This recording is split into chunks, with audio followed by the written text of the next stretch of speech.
Thanks so much, everyone. So, really amazing projects that people are working on. One, I guess, high-level idea when you think about tokens is to think about it more like shares than like currency. So, if you think about currency, you've got the rupiah, you've got the US dollar, you've got the euro, you've got Bitcoin. Though, what's coming next with tokens is where it's like shares. So, for instance, Kia's working on an amazing project, Yono, Sasha, Sarah, all of these are amazing projects. But, now if you wanted to invest in one of these projects, you don't need to, sit down, bring your lawyer, get a bunch of paper, it's so complicated, right? But the really cool thing about tokens, it's basically like digitizing shares. So, let's say this resort that we're in, it's probably owned by one person or two people. Maybe it's someone from abroad and a Balinese partner. But if you wanted to buy into it, like buy 10% of this resort, it's now not easy to do that. You need to sit down with the owner and say, hey, it's a beautiful place. It's not so busy at the moment, but I'd love to invest or to buy a piece. And it's a super complicated process. You need to kind of work out how much this place is valued at. The current owner needs to be happy. You need to be happy to also pay that, and you need to get a lawyer involved. The cool thing about tokens, it basically turns it to like a stock. Like if you want to buy Apple stock, you just went onto your phone, you bought a piece of it. If you want to buy Google stock, you go into your phone or call up your broker and you just buy Google stock. But these are for really big companies. It's not the same for like a local restaurant. You couldn't just take out your phone and buy 2% of your favorite restaurant. Or if your friend has an idea, it's like, hey, I want to start a fashion brand, and you want to support them, but now how can you support them? You can tell your friends about it. You can volunteer some of your time.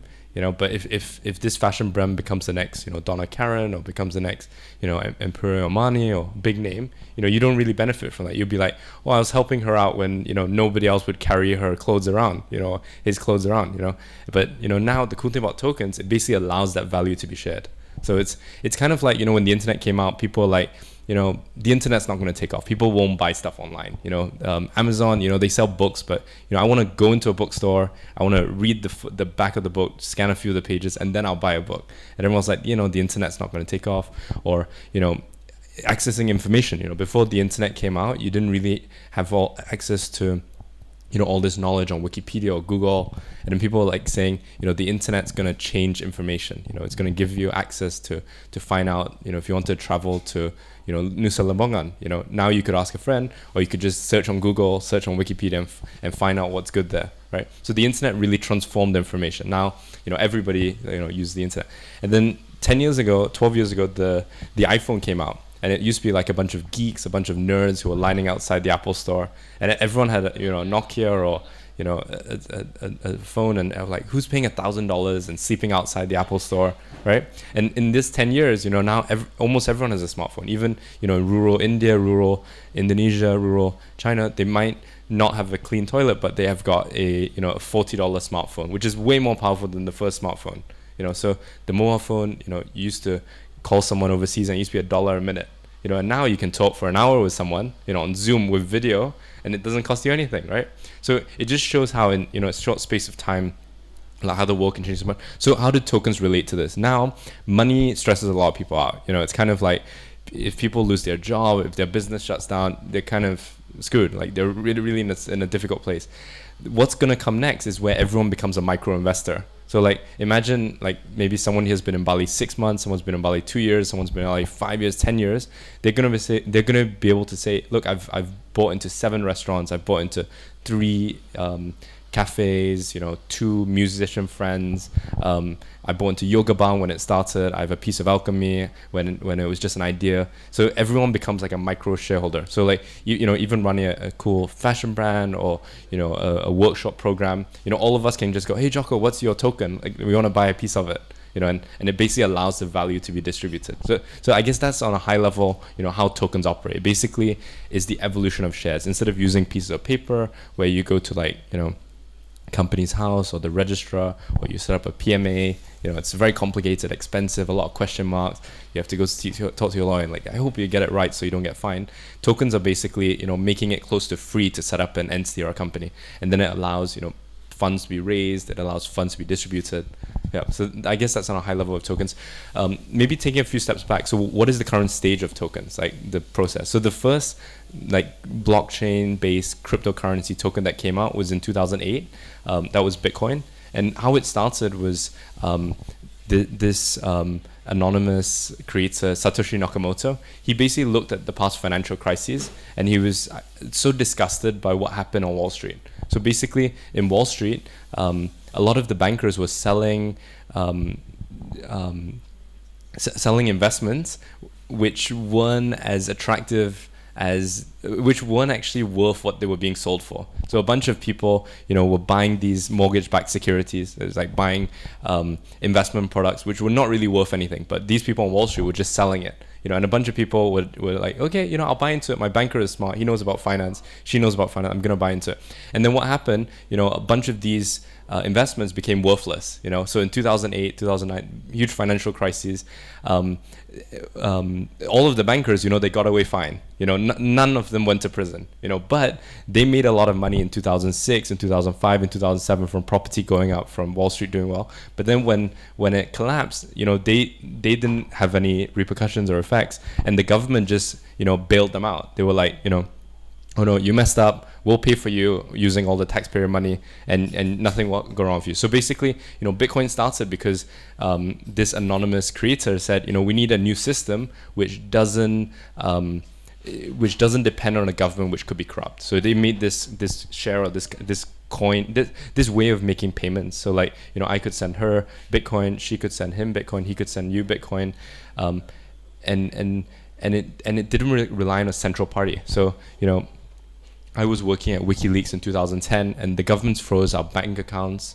our Visa donations, MasterCard, PayPal, and the only thing that we could use was Bitcoin. It was the only way that we could kind of collect funds and collect donations, hold payments.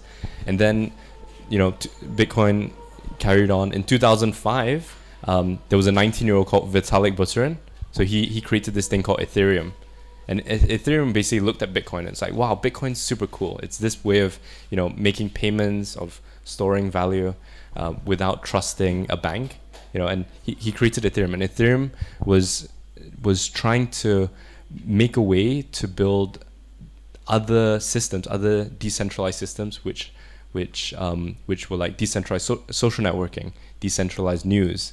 So Bitcoin did decentralized payments, and then Ethereum said, hey, payments are cool, but let's build other things. Instead of just a decentralized bank, a decentralized payment, let's build a decentralized Facebook or a decentralized Uber. So he came up with Ethereum, which basically let anyone build on top of this global computer, this like general purpose blockchain. And you've seen in the recent 5-7 years, there's about 8,000 cryptocurrencies, and it's great because at first there was just one, there was Bitcoin, and then Ethereum said, hey, we should be building a platform for people to create their own tokens and cryptocurrencies. But what has emerged now is we have a bunch of coins and tokens, but they're not particularly useful. So if you ask most cryptocurrency investors or advocates, like, hey, what do you actually use these coins for? I know you've made a bunch of money from speculating and trading, but like what do you actually do? Like these coins that you buy, do they have a product, do they have a service? And many of them they don't. They're just so new. It's kind of like when the internet came out, it's like, hey, you got to check out this website, and you go to the website and it's like what do I do on this website? There's not much there. And it just shows how young and early this industry is. So, there's only 8,000 coins at the moment. It's like, imagine there were only 8,000 Instagram accounts, not many people on Instagram, or 8,000 websites, So in the next 3.5 years, by 2025, there's going to be, say, 1 million tokens that get created. So there's going to be, maybe tens of millions even. It will be like 5% of the population which uses, holds, creates tokens. And then by 2030, someone, working on a farm, or someone who now has one of these $40 smartphones in rural India or Africa, they're going to be able to create coins. They're going to be able to invest in coins. Yep. So it's going to solve the problem of money and value. Yep. Yep, this is a great question. So what's like, people use them interchangeably? Like what's if I bought this coin, or give me some advice on tokens. So basically coins have their own blockchain. So like Bitcoin, has its own blockchain. It's got its own computer system. So that's a coin. Ethereum has its own blockchain computer system. That's a coin. Polkadot is another one that's got its own blockchain system. Unit, we have our own blockchain system. Now, if I run, let's say, a restaurant or a hotel, I don't want to focus on the technology computer system, but I want to rely on something else, like Ethereum or like Unit. So I create a token. Yeah. But from the perspective of someone buying it, it's more or less the same thing. There's a number of number of them. There's a supply. It's got a symbol, like, a stock ticker symbol, and it's got a name. So, for instance, when email came out, this was a super complicated concept because, if I'm used to writing letters, giving it to the mailman or mailwoman, and they're sending it to whoever's receiving it, it takes 5 days, I need to put a stamp. And then you're telling me now with email, there's no stamp, there's no address to send it to, or the address doesn't have a postal code, if someone's in a different country, they use the same address even though they're in a different location. It's just very confusing. It's like, where does the stamp go? Like, how do I use the pen? What's a password? I'm not used to passwords of writing mail. And then even if I do create an email, if let's say none of you guys check your email, it's kind of useless. It's like, if I email you and you receive it 3 days later after I've seen you, it's like, okay, like, why are we emailing? Just call me, But now, email is such a normal thing. So with tokens, it's still very new. So if you create a token, you're gonna have to explain to people, okay, these tokens represent a piece of my business. So if, my business does well, it means that the tokens will do well. And then you're gonna have to explain to them, like, how is it connected, How it's connected is when my business generates, revenue, people are buying products and services. Some of this revenue, I give my cost, my staff, my rent, whatever. There's a bit of profit left, and that profit goes into backing up the token. So, yep. Does the coin have to be connected to a particular blockchain system? You have to choose one of the existing ones? So this is a great question. Does a coin or a token have to be connected to one blockchain system? Like, there's so many. It's really confusing. Like, there's Binance Smart Chain, there's Polkadot Chain, there's Ethereum, there's Solana, there's 50, 60 different blockchain systems where you can create coins and use. What we think is going to happen in the next 5 years, it's going to become commoditized. Like, it's not going to matter. It's like, let's say you use Gmail or Yahoo Mail or Hotmail. It really doesn't matter. It's like, all I care about is, I got your email address, and when I email you, you receive it. So at the moment, blockchains are still so early and new, where if you use a Hotmail and I use a Gmail and you use a Yahoo Mail and you use MSN Mail and he uses Proton Mail, yeah, there you go for security.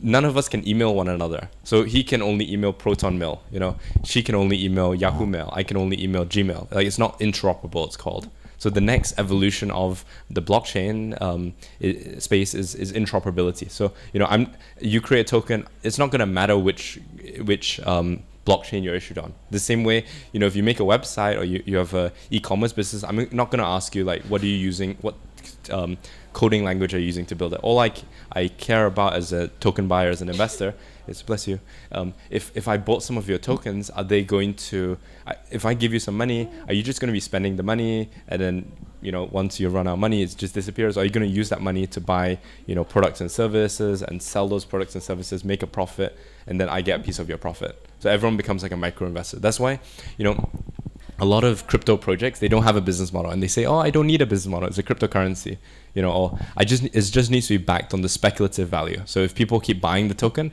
it's just going to keep going up, But unfortunately, this is probably going to last, 3-4 more years, and then people are going to realize, very similar to the internet industry, very similar to the app industry, you need like an underlying business or value to back it up. So if you start a coin for your let's say your business, this coin needs to be backed up by your business generating profit and revenue and real value. If nobody's buying your product and service, your coin shouldn't be going up in value, because then you're just creating value out of thin air. So it needs to come from somewhere. Yeah. How do you compare value then of one coin to another? Yeah. So this is a great question. So at the moment, it's very hard. You look at different coins, you're like, okay, this coin went up 30%. Is it a good time to buy it? Well, you should buy it. You go up to 50 more percent. It's a lot of people, like, they have no clue. There's no quantitative way to measure token value. So us at Unit, we've come up with this thing called a treasury. So if let's say I bought some Mia token, I bought some Yono token, as a person, you can even invest in people. You can see how much money is in the treasury. So if let's say you just created a token, a Sasha token, and there's no money in the treasury, if I bought some, effectively I could lose all my money. Because let's say Sasha token, you made 1,000 Sasha tokens, and there's $0 there, and I gave you $100, so $100 is 10% of $1,000. So I own 10% of the Sasha tokens. But if you run away or you say this coin thing is useless, I don't believe in it anymore, I own 10% of the treasury, which is nothing.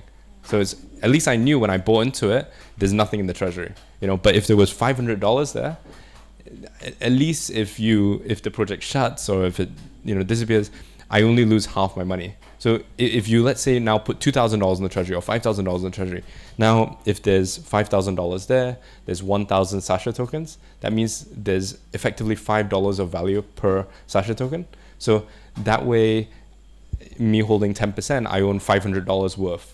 Does that make sense? So the issue with cryptocurrencies and tokens and the blockchain space at the moment is this treasury concept doesn't exist. You know, every token doesn't have a pool of capital or assets which are backing up its coin. It's just a speculative price. So it's kind of like, you know, a point earlier about NFTs. Sasha makes an NFT, Sarah buys it, Yono buys it. Let's say Sarah buys it from $1, Yono buys it for $2, I buy it for $4. You know, Mia buys it for $10. We're all super happy because we're all making money, you know. And then, you know, Joseph buys it for $50. He's like, okay, I believe in this. And then nobody buys it from him. All of us are happy except for Joseph. You know, he's basically spent $50 and is holding something which is not worth anything. But we're happy. We believe in it because it made us money. So, like, that's just how early this industry is. It's very similar to, you know, apps when they came out. You know, when Instagram got bought for $1 billion by Facebook, everyone's like, wow, it's only, you know, less than 2 years old. It's got only 30 million users. How's it worth $1 billion? It's like an app for taking pictures. You know, and it turned out to be an amazing acquire because it's now worth, you know, over $100 billion. But people didn't really see the potential behind it. They didn't believe it'll make money. They didn't believe it'll have value in society. And now it's got a lot of stuff. Yeah, please. So is the treasury concept trying to establish some kind of underlying value to it? And so, yeah, I guess the question is how do you determine what is the treasury made up of? Like, well, how is the value determined of the treasury?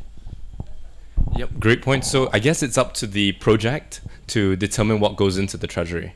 So, and once it goes in the treasury, it protects the floor price. It protects the lowest price by which the token can drop. You know, and in the case of Unit, you know, we generate fees when people do exchanges. So we take a 0.5% fee. So, you know, if I bought some, let's say, like, you know, the fashion brand, Kia's fashion brand token, you know, I buy $100 of it, Unit gets 50 cents of that, you know, and that goes into our treasury. So effectively what we think is, you know, Unit will be able to do in the next 18 months, $100 million of exchange volume a day, and $100 million a day. 0.5% of that is $500,000, 500,000 US. 500,000 US in a year is, you know, 500,000 times 365 is 180 million US dollars. So that is what goes into our treasury. So, you know, even us as a token, we don't think we're different. We think that our Unit token needs to be backed up by profits, and our profits come from the exchange fees. And the reason why we think 0.5% is fair is because, you know, if I bought some of your token or her token, I believe I'm going to make more than 0.5%. So I'm okay paying that small like tax or fee, because if I make 15, 20, 50, 200%, that 0.5% was, you know, not that much. Also, number two is it prevents wash trading. So wash trading is when people, like the example given earlier, I create a token, she buys it from me, she buys it from her, she buys it back from her, she buys it from her, and they're just washing it. It looks like it's very popular, but they're just doing it between themselves. So if there's a 0.5% fee, it's quite high in crypto. So it prevents people from wash trading it, because every time they're paying that fee. Yeah. So. Yeah. Do you have your own blockchain? Yeah, most definitely. So Unit, you know, we have this thing called the Unit network. It's like a blockchain, like Ethereum or like Cardano or like Bitcoin. What we're focused on is being the number one token builder. So, you know, if you have a business, it's free to create a token. You just give it a name, you give it a symbol, you say how many of them exist, and then you've created the token. And then we provide a number of super powerful features to make your token succeed. You know, there's a polling feature. So if you wanted to ask your token holders or your community, hey, should we, let's say you run a nightclub, should we open on Sundays for a brunch? You know, no alcohol, just, you know, let's you know, be healthy. You know, you can do that, and then people can vote on it, so everyone has a say. Or let's say you're thinking, hey, we need to reduce the menu on our restaurant. Like, should we include this dish? And the token holders can vote on it. So, like, if you think about politics at the moment, it's really inefficient. You know, the idea that, you know, Brexit costs, you know, over $150 million just to ask the population a yes or no question, you know, when it really should be just everyone taking out their phone saying yes or no, and then it's easily done. So the cool thing about tokens is it allows for this this polls feature. Then we've got other things like, please. Yeah. Okay, I'll finish this one really quick. So we also have the treasury feature, which basically allows people to see, in the worst case scenario, this project fails, what is the lowest price it will drop? Or the bank feature, which gives you access to see how much operational funds or value this project has. Other features, the store, so you can add products or services, people can use your token to buy it. There's a contest feature, so let's say I created a Michael token. I could say, hey, I'll give you, let's say I was a musician, I could say, I'll give you 20 Michael tokens if you help me design a new album cover.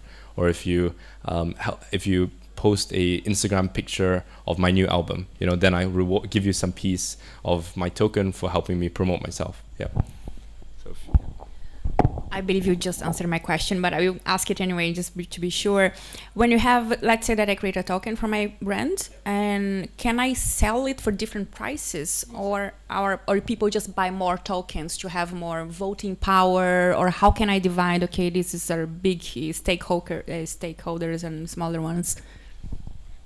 So the cool thing about tokens is you can design it however you want. You typically when you set up a company, you've got pretty set rules. You got to pay an amount of taxes. You've got to have X number of directors. You have to do quarterly returns. The cool thing about tokens at the moment, and it probably will continue in the future, is there are no rules. It's kind of like open, permissionless. It's free to do however you want. So if you wanted to charge a certain price to some people, or have different tiers of pricing, you're free to do that. If you wanted to, not accept Bitcoin or crypto for your token, so you're like, hey, I'll create a token for my brand, but you have to give me rupiah to buy some. You can do that too. Or you take euros, or you could say, I don't allow everyone to hold my token. You need to meet this criteria. So it's really up to you to design. The really cool thing about it is all of this is still super new. So, by you doing this, you're one of the first in the world. And there's a lot of people who are in the crypto space and they still don't understand, the potential of the long tail of tokens. A lot of people who are crazy about Bitcoin or Ethereum, they don't see yet the future where there's going to be 100 million tokens, where every single brand will have a token. If you're into fashion, you would have 20, 30 tokens. You sit down for lunch with a friend, you're like, hey, please give me some advice. I want to buy into the fashion industry. And they'll be able to tell you, buy into this girl, or he's just launched a new brand. He's doing 2 new brands. So yeah, it's a whole exciting new world. I highly recommend it because there's also a lot of financial capital resources available. So even if you try something out and it's not incredibly successful, you'll get a lot of monetary support and a lot of people wanting to make your project succeed. And also people are very forgiving. All the time there's lots of mistakes in this space, but people know that it's moving the ball forward. So it's just such a young and new industry. Yep. Please. This is more of just like something me and Alex have been talking about. It's like an idea, but I just want to bounce it off you. So like within the treasury, you can back the token with any various amount of fiat currencies or cryptocurrencies, right? Like you could put Bitcoin, you could put Ethereum, you could put USD in the treasury. Yeah. But it has to be big tokens, because imagine if you put, let's say, a Michael token or Sasha or Sarah token to your treasury. Mm-hmm. You could say, the Sasha token is valued at $1 million each. So you've got 5 Sasha tokens, it's a $5 million treasury. But it's not really worth $1 million each. You know what I mean? It's just, so it's limited to what we call the blue chips of currencies, like the big ones, like Bitcoin, Ethereum, Polkadot, Solana, Kusama, things like that. So things that are more guaranteed in the future to hold their value. You can put other things in your treasury, but they don't count the underlying value, the floor price of your token, because otherwise it'd be easy to manipulate it. Okay, so that kind of answers the idea that I had, but just to bounce it off you still, if a bunch of small businesses got together, like for example, members of the Lightleaders Mastermind, and we all created our own tokens, and then backed each other's treasuries with each other's tokens, but then like if, for example, my token started doing well and it was in other people's treasuries, it would increase the value of their treasury, and if I had their token in my treasury, it would full circle increase the value of my treasury. And if we had a bunch of small businesses working together in that fashion, then as everyone succeeded, all of the treasuries would grow collectively. Effectively, yes, but I guess the problem is if it all grows, you could end up a bubble where a lot of these small tokens are overly inflated in price. So that's why, I guess, how the treasury works, it accounts for the big tokens, the ones like Bitcoin, Ethereum, DOT, and it doesn't allow for ones which are, like newly established to misrepresent the value of something. Like, I give an example. So like, let's say I made a Michael token. I'm like, hey, I'm gonna put some Michael tokens in your treasury because it's super valuable. It's gonna be worth more. And then you put it in your treasury. Now people might not know the Michael token, but they look at your treasury and they go, wow, it's like a very big treasury. But it's actually not really there. It's kind of like a misrepresentation. So it's kind of like, imagine, he starts a company and it's like a $20 million company. And I get some shares of this company and I'm like, can I buy your house? Here's 10% of his company. And it says on paper that it's worth $2 million. But if she tried to, sell this piece of paper for $2 million, there's nobody willing to accept it. Even though on paper it says it's $2 million, right? So I guess going back to this, the reason why these big tokens are in the treasury and not smaller ones is because these big ones are, if you held, let's say, $1,000 of Bitcoin or $1,000 of a small coin, let's say $1,000 of Bitcoin, you're pretty confident you can get $1,000 of rupiah, $1,000 of US. But if you had $1,000 of a small coin, you might not, the moment you sell it, it might only be worth 600 or something. Yeah. So it kind of provides that trustworthy fundamental layer. Yeah. Towards. Yeah. But, yeah. Please. So I have a few questions. First of all, I just really want to thank you with the analogy you made with the email. It's the moment it just clicked for me, and I'm like, okay, I'm gonna be patient, and yeah, I gotta learn this. So I want to work with different artists to create limited edition of like maybe hand painted or limited art pieces that I'm inspired by on the clothing, so they can actually be token holders if I created a token, right? And so if I today I really only want to accept cryptocurrency, and I open the wallet and I have like different like small, because with the lower like the fees, if I had my own token, would that still work, or can every client actually become a microshare? So then does it mean that if I had my token, I wouldn't actually need that wallet with the a lot of different coins? So I guess you wouldn't need two wallets. And the cool thing is, if all of us held your token, we can see, how much you're making from selling each of these individual pieces. So we can. It's transparency. It's transparent. Exactly. Do I want that? Well, it's up to you. So you have that option available. Yeah. Okay. But I can have two, right? I can like have certain people become my shareholders, exactly. But certain people be just clients, right? Yeah. So at least the option's available. Amazing. And another thing is with Yono's idea, it doesn't work for the treasury concept, but is that some kind of something that could actually benefit us in some way? Is there another way that it could go to? And could you elaborate on that? So most definitely possible. So we think there's 5 types of tokens or cryptocurrencies. The first one is like really big ones, the blue chips. So like Bitcoin, Ethereum, Polkadot, Kusama, Polygon. These are like the really big ones. It's super established. Lots of people use it. It's very well known. It's unlikely to disappear. These are big ones. The second one is things like Unit that are not quite big, but we basically think that we're going to be one of the big ones in the future. So that's like, and we don't think, and the first one, the big ones, they don't need to be backed up by anything. So if you're Bitcoin, you're the first, there was nothing you could back yourself up by in digital assets, you're the first.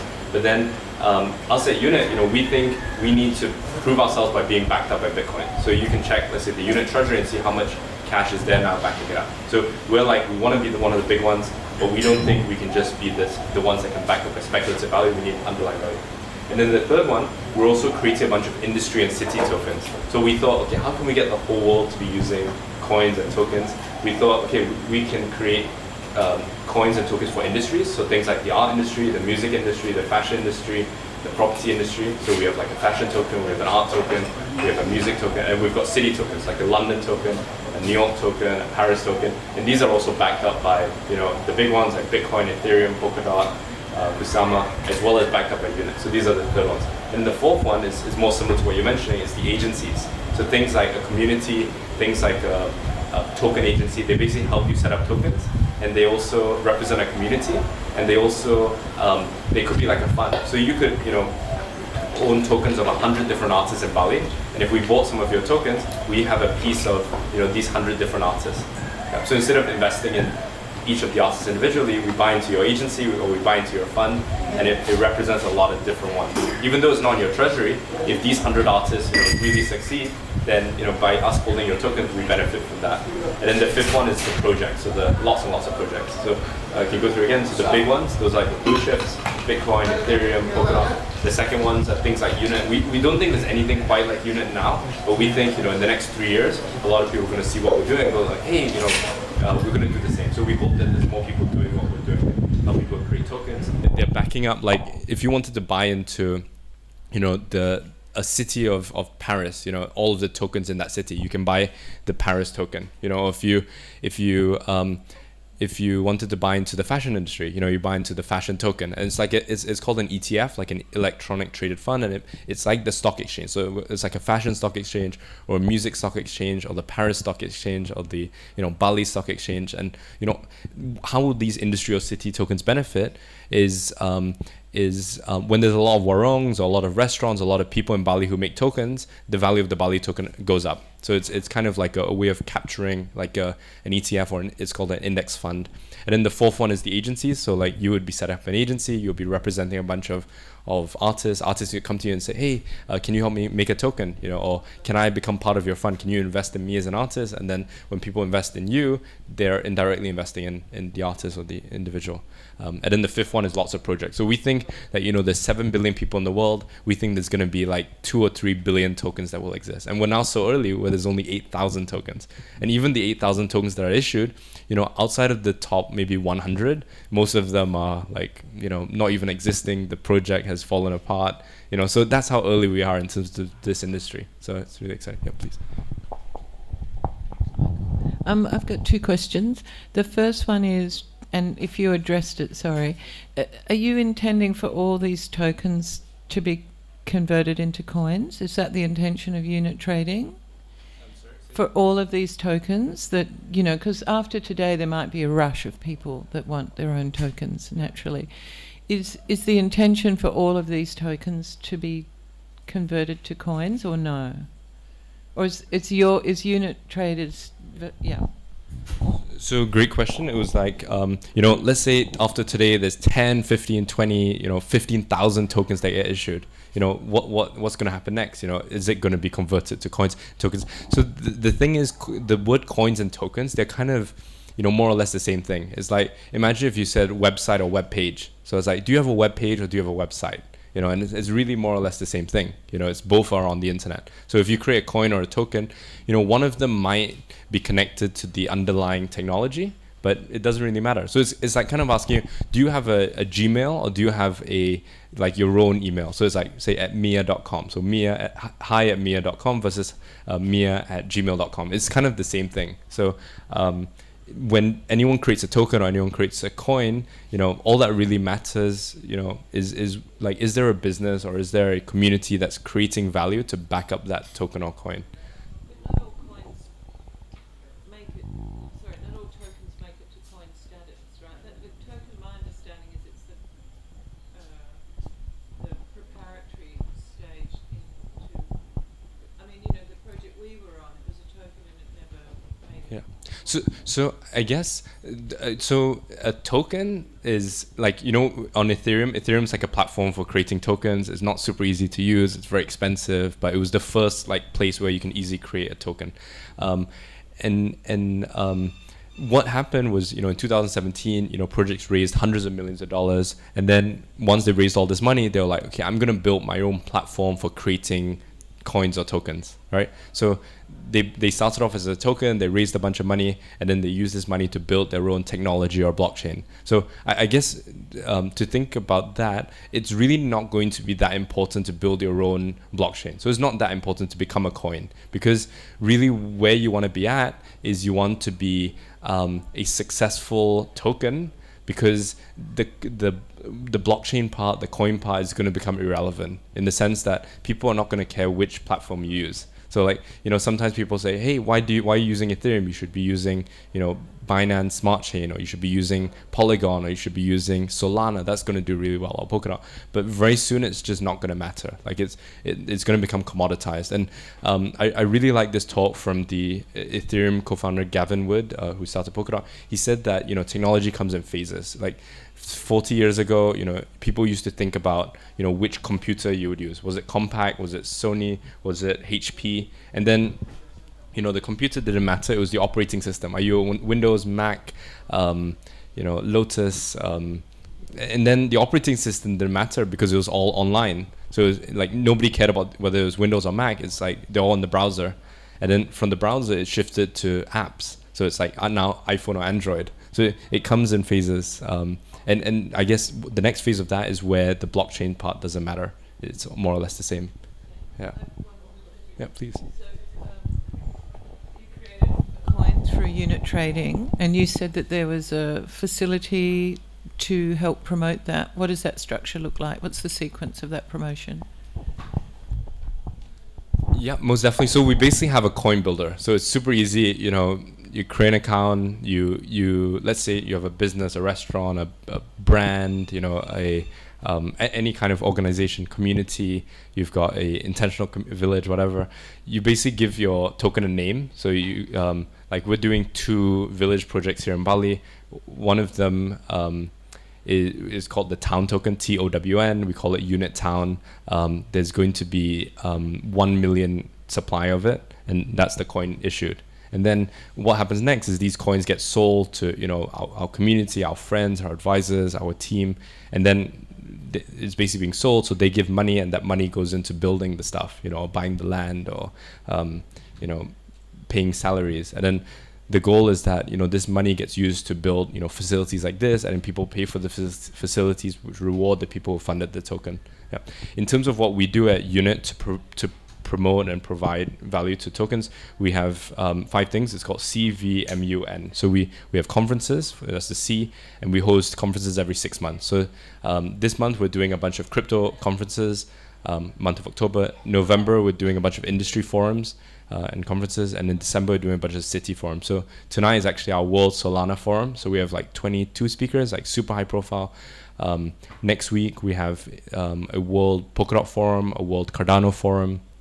Last week we had the World Bitcoin Forum and the World Ethereum Forum, and they're really amazing because they showcase people doing really interesting projects. Next month we have like the World Fashion Forum or the World Home Forum, so we kind of showcase people doing interesting stuff. It's like a TED Talk. It's completely free, just really giving exposure to people presenting what they're doing. That's our conferences. The next one is Ventures. So we have like a program. It's every 3 months, and it's a 10-week program. Also free, basically helping people launch their token-based project. So if there's 2 main types of projects. One is the projects that need money. So if you, let's say, have an idea to start something and you need some money, then you would create a token, and this token basically gets you, rupiah or US dollars or euros to fund the thing. That's needing money. The second one is if it's already successful, if it's a hotel which is built, if it's a restaurant that's built, it doesn't need money. So that's where they want to give community ownership. So they basically create a token so that their friends, their family, their supporters can buy into it.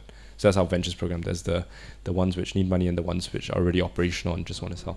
The third one is CVM. M is masters. So really appreciate you mentioning our unit masters program. So we're on to our 6th batch at the moment.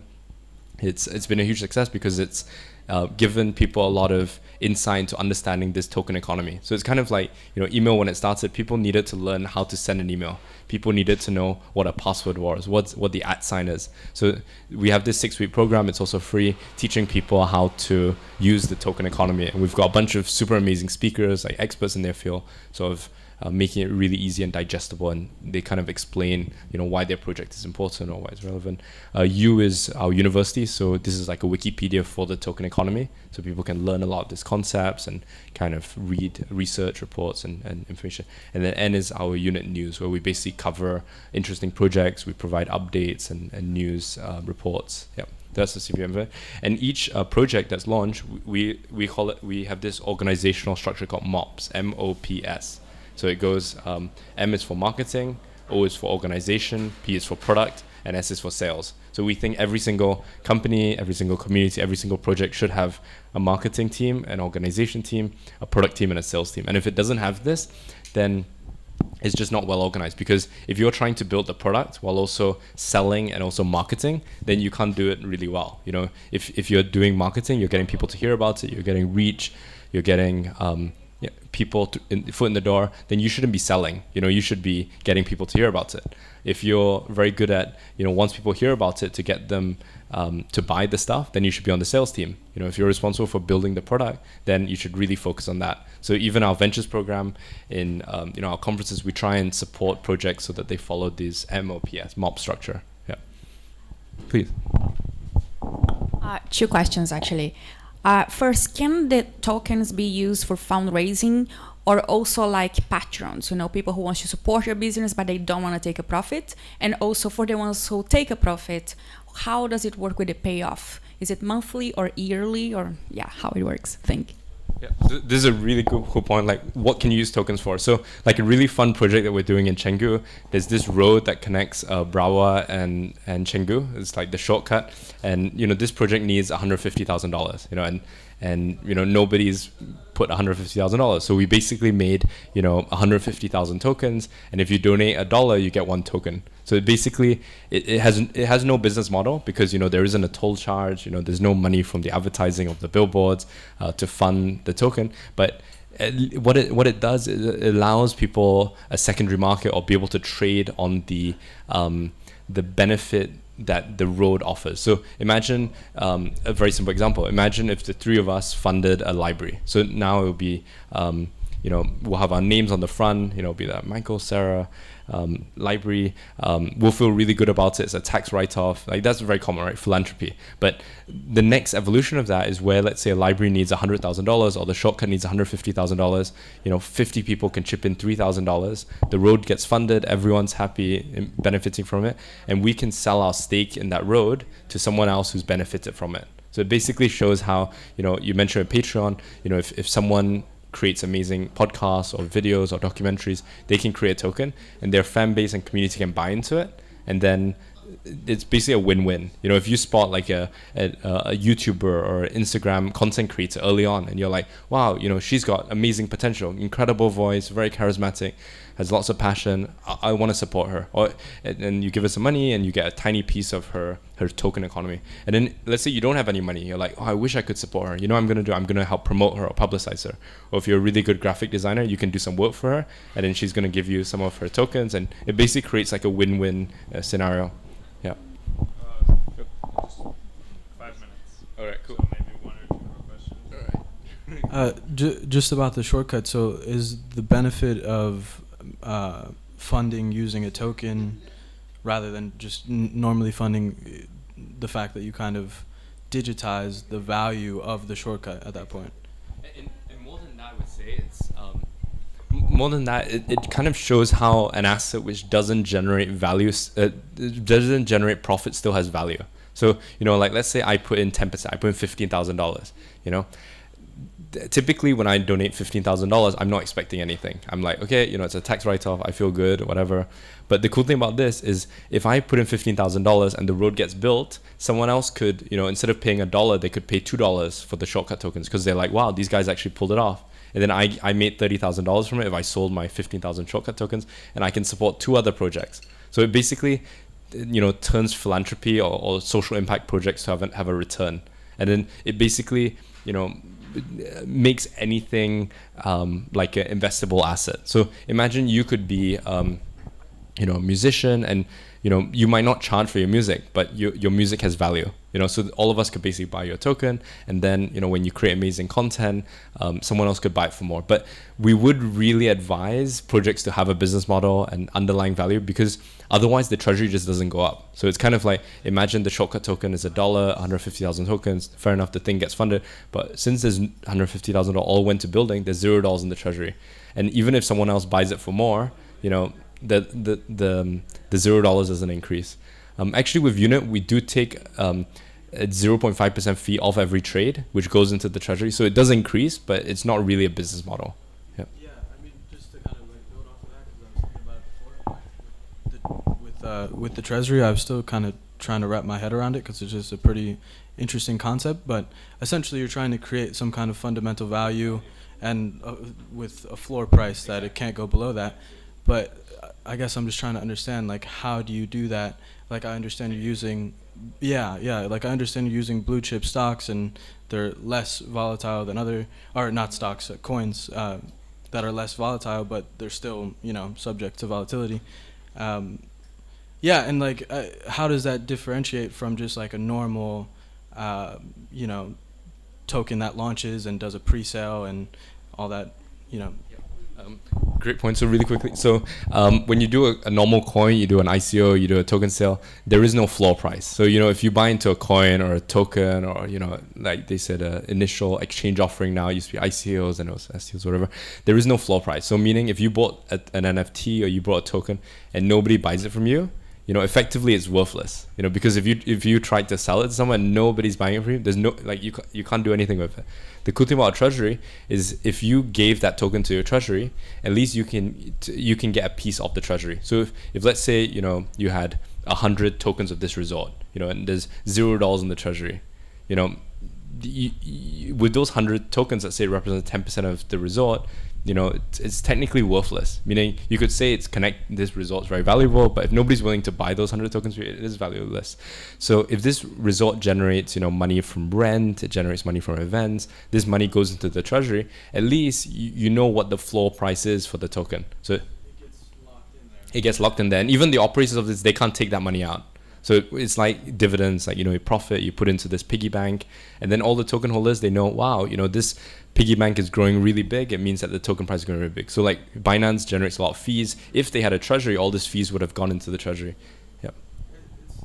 It's kind of how, like, the fundamental value of Bitcoin and Ethereum is being established with, like, the total value locked and that kind of concept, right? Similar, but not the same, because total value locked basically tells you how many shares are not moved or how many, like, not being able to be sold. Right. But what would be better is if Ethereum had a treasury and you could see how many Bitcoin it has backing up Ethereum. So, like, let's say Ethereum's valued at $400 billion, which is a lot of money, right? If it had $40 billion of Bitcoin, then you'll be like, okay, at least there's 10% backing it up and there's 90% speculative value. But because there is no Bitcoin backing it up, effectively when you buy Ethereum, you're paying 100% speculative value. I mean, if you had, let's say, one Ethereum coin or token, and nobody bought this one Ethereum coin or token from you, you can't get any Bitcoin. You can't get anything basically if nobody's willing to buy it from you. But imagine if I bought your personal coin or your business coin, and then you don't buy it back from me, and nobody here buys it back from me. At least I can go to your treasury and I get a piece of the treasury back. So it's quite a simple concept, but it's really going to revolutionize this industry. And the reason why I think also people haven't thought about doing this is because it makes creating a coin much more difficult. Because imagine you create a coin, now you need to grow this treasury. You need a business model. You need to not spend too much money. You need to... Right. Yeah. So that's kind of the part. You create an entire model to value fund that treasury. Exactly. And Right. and you need a business model, because if you have a restaurant and you're losing money on every dish, you can't just bring in new investor money and go, oh, we're just bringing in lots of new investor money and people are loving the food, which is how crypto is at the moment. And it's going to change. Like, maybe not after this crash at the end of this year or early next year, and not after the next crash, but after that same 3 years time, then it's going to be like, okay, we can't just pretend that we don't have to prove its value. It's Right. like internet companies was the same. People looked at internet companies and they went like how are these websites actually making money? It's like, oh, it's an internet company, it's special. But then after the dot-com bubble, people realize, okay, we need to make money from ads. We need to make money from subscriptions. Like, imagine if Netflix was free. Like, nobody pays for Netflix. How are they going to fund creating new content, or how are they going to fund their staff? So they need, a business model. That business model goes into their books. Like, Apple is valued at, upwards of $2 trillion, and they've got $200 billion in cash. And that's what gives it value. You could say the Apple products are amazing. You love the computers, you love the earpods, you love, all of Apple products. But, as a person looking at Apple stock, you like it because people like the product and they're willing to pay a lot of money for it. So that what gives it its value. And, Apple doesn't have a treasury, but they have $200 billion in cash backing up their $2 trillion valuation. So even if they stop making money tomorrow, at least they have,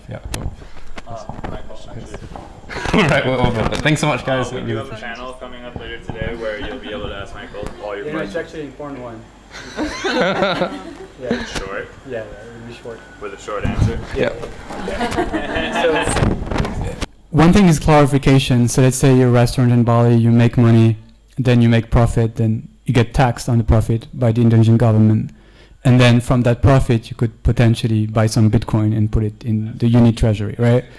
And so that's how it works. And so then you transfer some of the company assets into decentralized. Exactly. In decentralized worlds, it's good. Yeah. This is like a holding company. Right, like a holding company. But Yeah. So if all businesses in Bali do that, And they will.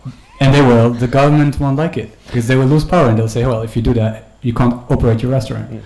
It's true, but it's actually how most businesses in the world works at the moment. So outside of the US, the UK, Hong Kong, Singapore, maybe France, Germany, like most serious investors will look at Indonesia and they won't invest in an Indonesian company, because the banks are not super stable, the government, also not the most reliable. In Asia, the only two places really are Singapore and Hong Kong. In Vietnam, in Malaysia, in Philippines, like businesses there are not really worth, even the stock exchanges that are not really legitimized. So what happens when you set up a company in Indonesia? You use a Singapore company, you use a Hong Kong company. So this just replaces that Singapore or Hong Kong company. And now to set up a Singapore company or bank account, it's very difficult. You need to have a good connection with a banker, or you need to pay the fees in Singapore, Hong Kong. But with a token, anyone can basically do it. So it's like there's a small minority of society that knows how to structure things. But most people, they're like, okay, I don't know how to do it. I'm just going to create an Indonesian company, pay Indonesian tax, keep money in my Indonesia account. But the token basically provides this holding company functionality to everyone in the world. So we think that there's a really good talk I highly recommend. It's from Brian Armstrong. He's the founder of Coinbase, which is like one of the biggest exchanges. And he talks about how every company will be a crypto company at the end of this decade.